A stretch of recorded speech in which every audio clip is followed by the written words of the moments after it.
Amados hermanos y amigos, les saludamos en el nombre del Señor Jesucristo. Quiero invitarle a que comparta conmigo una porción de la palabra del Señor, Primera de Corintios, capítulo 11. Carta del apóstol Pablo, ¿no? A los Corintios, la primera carta, capítulo 11. Vamos a leer allí desde el versículo 17 y hasta el versículo 22. Amén. Desde el versículo 17 al 22 leo en el nombre del Señor Jesucristo. Dice el apóstol: pero al anunciaros esto que sigue, no os alabo. Porque no os congregáis para lo mejor, sino para lo peor. Pues en primer lugar, cuando os reunís como iglesia, oigo que hay entre vosotros divisiones. Y en parte lo creo. Porque es preciso que entre vosotros haya disensiones, para que se hagan manifiestos entre vosotros los que son aprobados. Cuando pues os reunís, esto no es comer la cena del Señor.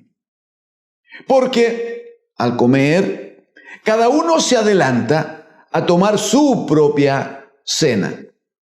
Y uno tiene hambre y otro se embriaga. Verso 22 dice: pues ¿qué? ¿No tenéis casas en que comáis y bebáis? ¿O menospreciáis la iglesia de Dios y avergonzáis a los que no tienen nada? ¿Qué os diré? ¿Os alabaré? En esto no os alabo.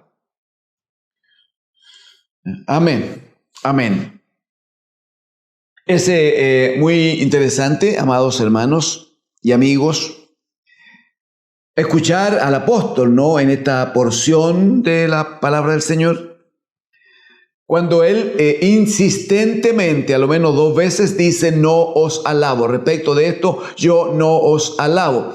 Él había iniciado el párrafo anterior que nosotros tenemos en el capítulo 11, verso 2, inicia esta porción de la instrucción el apóstol diciendo: os alabo, hermanos, porque en todo os acordáis de mí y retenéis las instrucciones tal como os las entregué.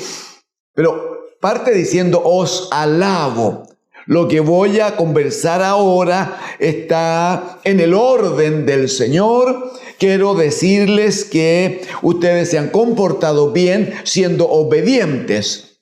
Pero cuando entra a tratar este tema de este sacramento, Pablo lo primero que le dice, no, al anunciaros esto que sigue, no os alabo. Y les hace un planteamiento y dirá en el verso 22 al final: ¿qué os diré después de lo que estamos conversando? Os alabaré, dice, y él afirma: en esto no os alabo. El apóstol entiende que hay urgencia en la iglesia de los Corintios de exhortarles, de enseñarles acerca de la forma correcta de celebrar la cena del Señor. Como sabemos en las Escrituras, en el Nuevo Pacto que establece Jesucristo el Señor, hay 2 sacramentos que Él mismo estableció. Él dijo cuando ha sido resucitado de entre los muertos y ya debe ascender a establecerse en el trono con el Padre, Él dice a los discípulos: vayan por todo el mundo y hagan discípulos a todas las naciones, primero bautizándoles, ¿no?, en el nombre del Padre y del Hijo y del Espíritu Santo, y luego enseñándoles que guarden todas las cosas que os he mandado. Lo primero que establece allí el Señor es el sacramento del bautismo, respecto del cual sabemos, por gracia de Dios, y entendemos que es vital, ¿no? Es fundamental para la manifestación de la nueva vida de Cristo. De hecho, Pablo escribe a los romanos en el capítulo 6 y les va a decir que no hay posibilidad de nacer a la vida nueva si primero no se muere a la vida anterior. Y eso, dirá él, nosotros morimos, dice, a la vida, al sistema, al pecado, morimos, dice, por el bautismo en Cristo y con Cristo. Y así como Cristo fue levantado de entre los muertos, de la misma manera, dice, nosotros nos levantamos entonces para una vida nueva. Amén. Gracias al Señor. Pero el Señor también, como sabemos, si usted me permite, me acompaña, Mateo, hermanos, Evangelio de Mateo, en el capítulo 26, Mateo en el capítulo 26, el Señor ordena a sus discípulos que ellos dispongan en un lugar para celebrar la Pascua judía, la fiesta que se había establecido por Dios en tiempo de Moisés, horas antes de salir de la esclavitud de Egipto. Capítulo 12 de Éxodo, está el detalle allí. Muy bien, este día que entendemos es el tercer año en que Jesús está con los discípulos, dispone todo para la cena y dirá, en el versículo 26, a partir del verso 26 va a decir, y mientras participaban de la Pascua, mientras comían, tomó Jesús el pan y bendijo, y lo partió, y dio a sus discípulos, y dijo, tomad, comed, esto es mi cuerpo. Y tomando la copa y habiendo dado gracias, les dio diciendo, bebed de ella todos, porque esto es mi sangre del nuevo pacto, y que por muchos es derramada para remisión de los pecados. Verso 29, y os digo que desde ahora no beberé más de este fruto de la vid hasta aquel día en que lo beba nuevo con vosotros en el reino de mi Padre. Ahí establece el Señor el sacramento de la cena del Señor. Muy bien, el apóstol Pablo va a decirle a los corintios que ellos tienen algunas dificultades en su desempeño, en su funcionamiento como iglesia del Señor. Le va a decir en el capítulo 10, 1 Corintios 10, versículos 16 y 17, les va a decir, la copa de bendición que bendecimos, la copa, está hablando de la copa de la cena del Señor, ¿no? Esa copa que Jesucristo la toma y la reparte, una sola copa, que la reparte entre sus discípulos. ¿Qué dice Pablo? Verso 16, la copa de bendición que bendecimos no es la comunión de la sangre de Cristo, porque sabemos que la copa y el vino, el jugo de uva, ¿no?, corresponde a una manifestación de lo que debe significar para nosotros la sangre de Jesucristo por la cual fuimos redimidos. Entonces, Pablo dice, y esta copa de bendición que bendecimos, ¿acaso, dice, no es la comunión de la sangre de Cristo? Lo que está diciendo es que no se puede beber la sangre de Cristo, sangre que es mostrada en una sola copa. No se puede beber esa sangre si no hay comunión. Eso está diciendo. Y agrega, el pan que partimos, el pan, un solo pan, el pan que partimos no es la comunión del cuerpo de Cristo. Verso 17, dice, siendo uno solo el pan. Nosotros, con ser muchos, somos un cuerpo, pues todos participamos de aquel mismo pan. Todos participamos, todos tenemos participación, somos parte. Cada uno toma una porción. Eso está diciendo, de un solo pan. Entonces, por eso que cuando aquí en el capítulo 11... a partir del verso 17, el apóstol va a tocar el tema de la cena del Señor. Una de las primeras cosas que le dice es, no les alabo por la forma en que ustedes pretenden llevar adelante la cena del Señor. Digo más. En el verso 20 les va a decir, cuando pues os reunís vosotros, esto no es comer la cena del Señor. La forma en que ustedes lo hacen no es comer la cena del Señor. Eso lo está diciendo. ¿Ay, por qué? Porque hay principios de Dios al compartir la cena del Señor. Hay principios de Dios. Una de las primeras cosas que la iglesia del Señor entiende es, uno, que debe participar, no queda a su decisión, no queda a su arbitrio, participar o no de la cena del Señor. Una de las primeras cosas que hay que entender es que no puedo buscar una excusa, así como una excusa de santidad. Entonces un hermano a veces dice, lo hemos escuchado, no, es que yo estoy con algunos problemas, es que estoy con algunos pecados y no he podido resolver algo, entonces no estoy preparado para la cena del Señor. Entonces la pregunta básica y de fondo es, si el hermano o la hermana no está preparado para la cena, para este festejo, no está preparado para este acto de fe que reconoce el sacrificio de Cristo en la cruz por nosotros, si no está preparado para participar de la cena, ¿cuán preparado está para irse con el Señor si Él viniera ahora por su vida?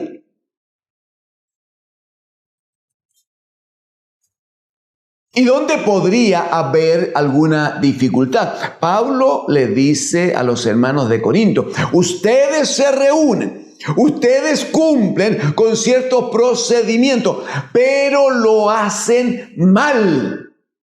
Lo hacen en forma egoísta. Lo vamos a ver. Lo hacen cada uno mirando lo suyo propio y no al otro. No han entendido que el pan que partimos en la cena del Señor es uno solo. Porque el cuerpo que fue partido por nosotros en la cruz también es un solo cuerpo. Es el cuerpo de Cristo el Señor. Entonces ustedes no han entendido una verdad básica de la cena del Señor. Mire el versículo 18, por favor. Primera de Corintios 11, 18.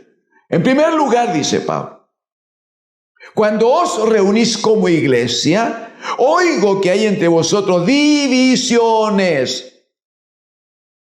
Y en parte lo creo, porque es preciso que entre vosotros haya disensiones para que se hagan manifiestos entre vosotros los que son aprobados.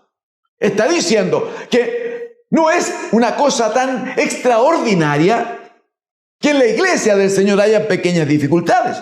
Alguna división, alguna disensión. Dice que tiene que hacerse. Dice que ocurre, que es necesario que se den algunas cosas de estas. El Señor Jesucristo, si usted me acompaña a Mateo 18, por favor. Mire, en Mateo capítulo 18, versículos 6, 7. Bueno, 8 y 9. Dice a partir del verso 6, cualquiera que haga tropezar a alguno de estos pequeñitos que creen en mí. No está hablando de niños en términos de edad física. Está hablando de los pequeños, los que están siendo formados en la palabra, los que recién están incorporándose a la iglesia, en el cual, o respecto de quienes, el hermano que ya estaba antes en la congregación, si tiene una mala actitud, tiene una mala forma de ser, no procede en amor, no reconoce el cuerpo de Cristo, podría provocar un daño en aquellos que son pequeñitos, podría provocar un tropiezo para la vida y el desarrollo de aquel pequeñito que está viniendo. Dice el Señor, cualquiera que haga tropezar a alguno de estos pequeños que creen en mí, dice, mejor le fuera que se le colgase al cuello una piedra de molino de asno y que se le hundiese en lo profundo del mar. Verso 7, ¡ay del mundo por los tropiezos! Porque es necesario. Aquí observe que el apóstol Pablo, cuando habla a los corintios, está tomando esta figura del Señor. El Señor dice, porque es necesario que vengan tropiezos. O sea, la iglesia del Señor no se manifiesta a través de una alfombra voladora. No, la iglesia del Señor anda por un camino lleno de piedras, lleno de dificultades, con mucha complicación. Entonces es necesario que haya tropiezos. Pero dijo el Señor, pero hay de aquel hombre por quien viene el tropiezo. Por tanto, dijo el Señor, si tu mano o tu pie te es ocasión de caer, échalo, córtalo, sácalo de ti. Es mejor entrar sin manos, sin piernas al cielo, que con las dos manos y las dos piernas ser echado en el infierno. Verso 9, si tu ojo te es ocasión de caer, échalo de ti, es mejor entrar, dice, con un solo ojo en la vida que teniendo los dos ojos ser echado en el infierno del fuego. Ay de aquel por quien vienen los escándalos. Y Pablo le dice a los Corintios, capítulo 11, volvemos allí, cuando ustedes se reúnen, el problema que tienen es que ustedes tienen divisiones. La actitud de ustedes no es de unidad, no se están amando. Más aún, les va a decir en el versículo número 21, porque se reúnen y al comer, dice, y cuando comen, cada uno se adelanta a tomar su propia cena. O sea, traían, los que más tenían, traían sus platos, sus viandas, con bonitas comidas, con abundante comida. Y llegaban, se acomodaban, tomaban un lugar y empezaban a tomar y a comer. Comían y bebían, hacían su cena allí. Sí, pero cada uno solo estaba en función de sí mismo. No invitaban al que estaba con necesidad. No llamaban al que nada había traído. No se preocupaban de la viuda que requería una atención. Cada uno estaba en función de sí mismo. Entonces, en el verso 21, al comer, dice, cada uno se adelanta a tomar su propia cena. Y claro, unos quedan con hambre porque no trajeron, porque no tienen, y otros se embriagan. Pablo dice, pero a ver, ¿cómo es posible? Pues, ¿qué dice? ¿No tienen casa donde coman y beban? O, atención, o menospreciáis la iglesia de Dios y avergonzáis a los que no tienen nada.